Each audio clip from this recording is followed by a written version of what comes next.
Hey, it's Jen again. In my last video, I talked about hyperhidrosis. In this video, I want to talk about glycopyrrolate, which is a medication that is used to treat hyperhidrosis. So, basically, this medicine is usually prescribed to reduce stomach acid or help treat stomach ulcers, but for some reason, it has an effect on sweating and helps reduce it. So I've been taking glycopyrrolate for probably over 6 months now, and it really has changed my life in a good way. So first I'll show you what it looks like.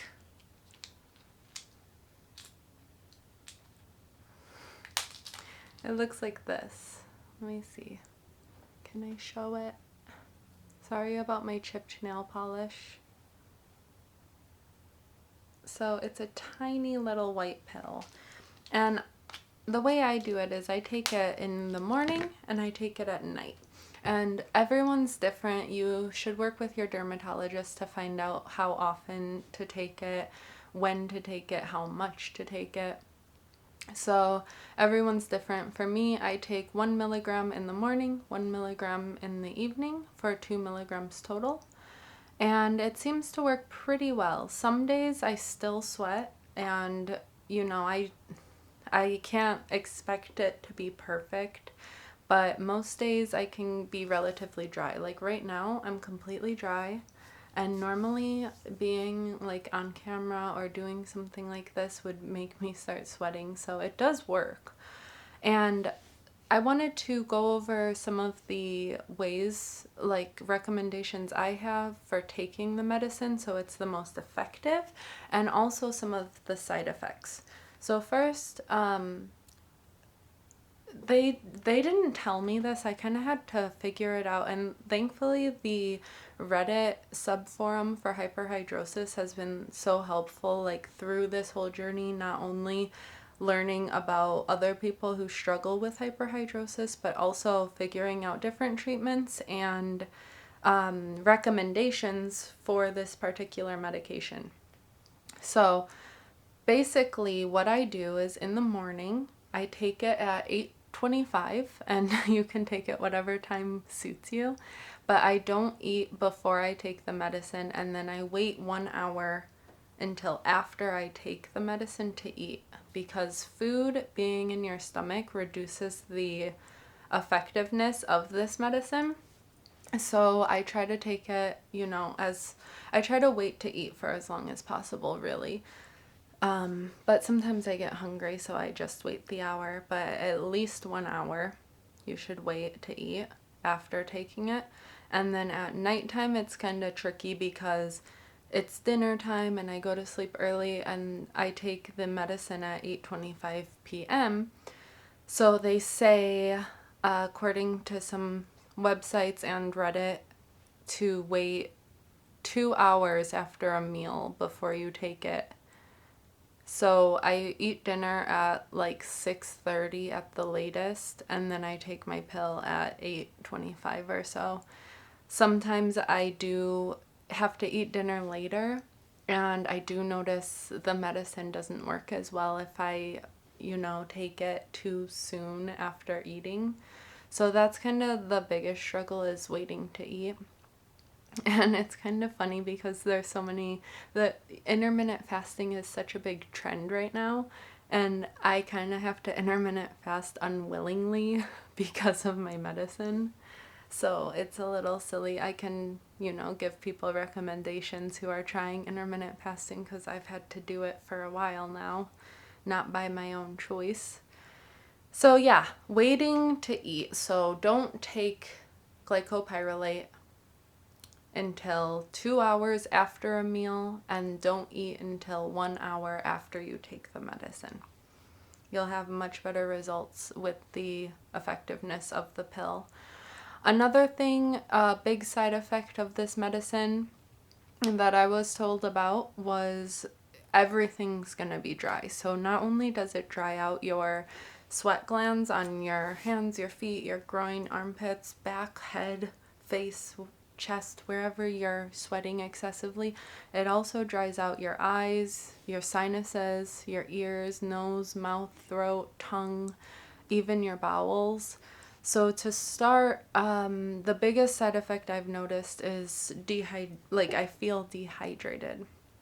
So drinking lots of water helps alleviate kind of that dry mouth feeling. Also, sucking on hard candies, chewing gum, sucking on ice cubes, anything to kind of like help promote saliva production should help alleviate some of that dry mouth, dehydrated feeling. For the dry nose, honestly, just staying hydrated. If you go pee and you notice your pee isn't pale yellow or clear, that's a sign to drink some more water. My eyes do get dry, and sometimes I notice my vision is a bit more blurred, and blurred vision is very common side effect of just general dehydration. So drink more water and also get some good eye drops. So let me grab them. I use these ones. And these are called Similasan Complete Eye Relief. So these were, I believe, a little bit more pricey for how much you get compared to like Visine or one of those kind of more,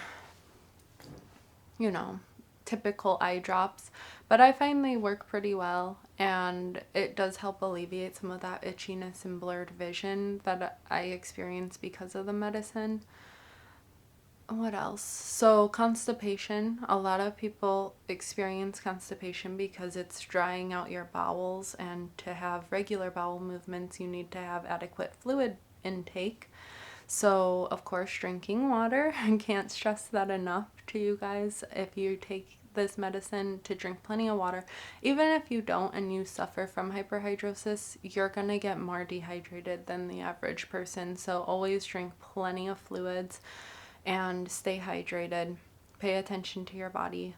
So for the bowels as well, eat plenty of fruits and vegetables and whole grain breads, pastas, things that have a good source of fiber will help keep things moving along and prevent some constipation.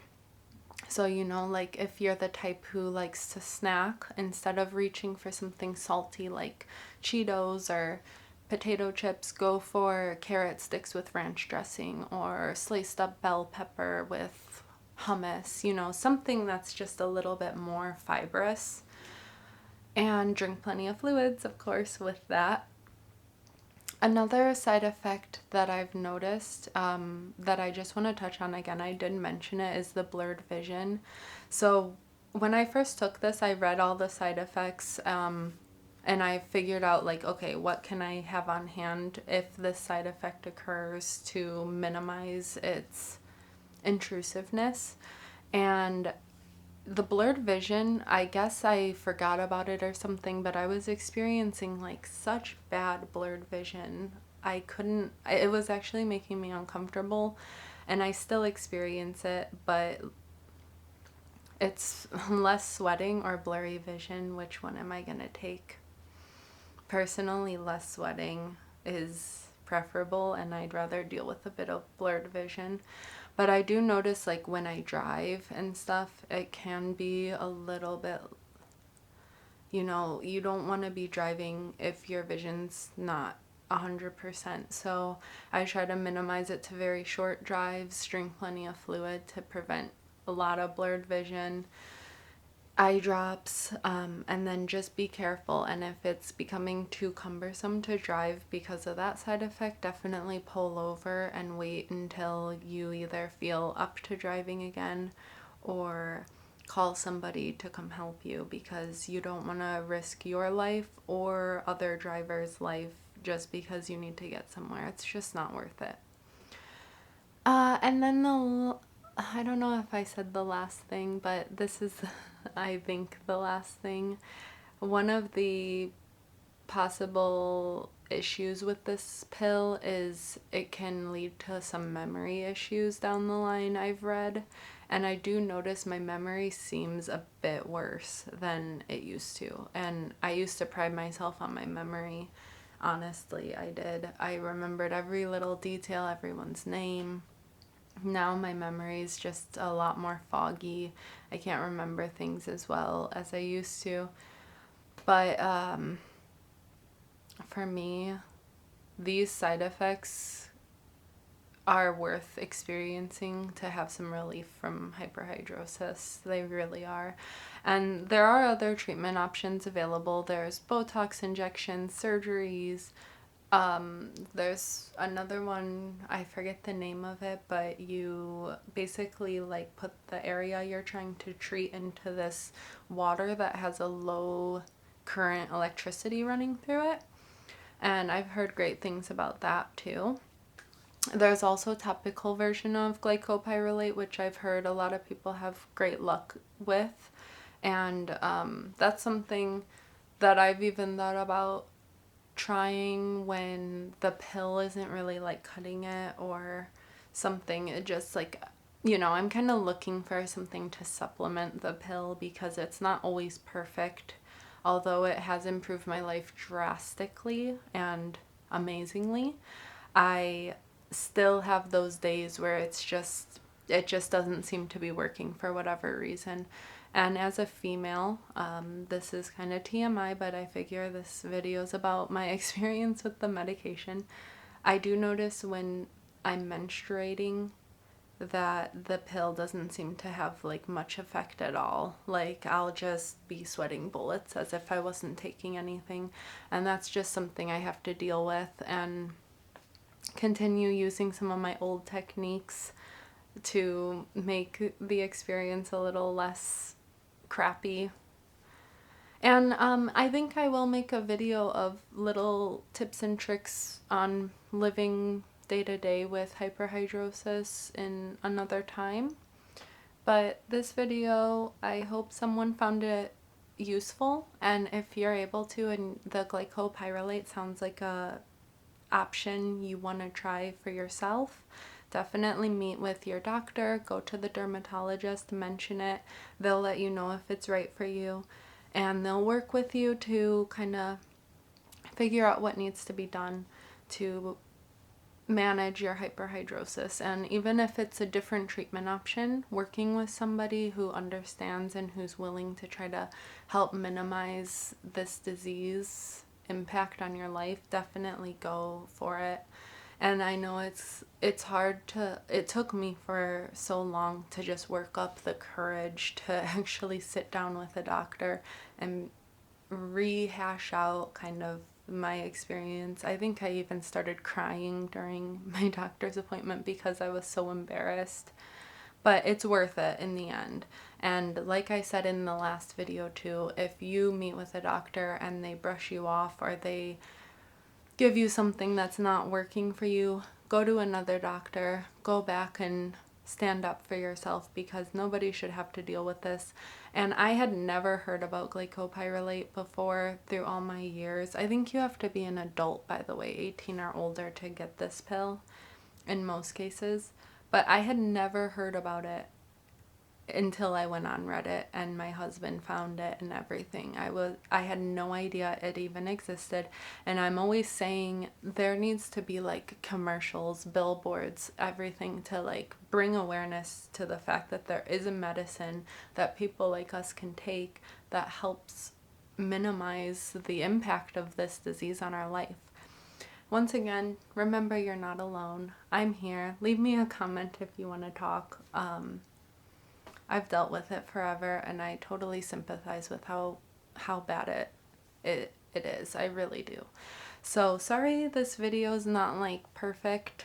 I just want to get it out there, make some content for someone who might be looking for a little bit of solace and someone to relate to.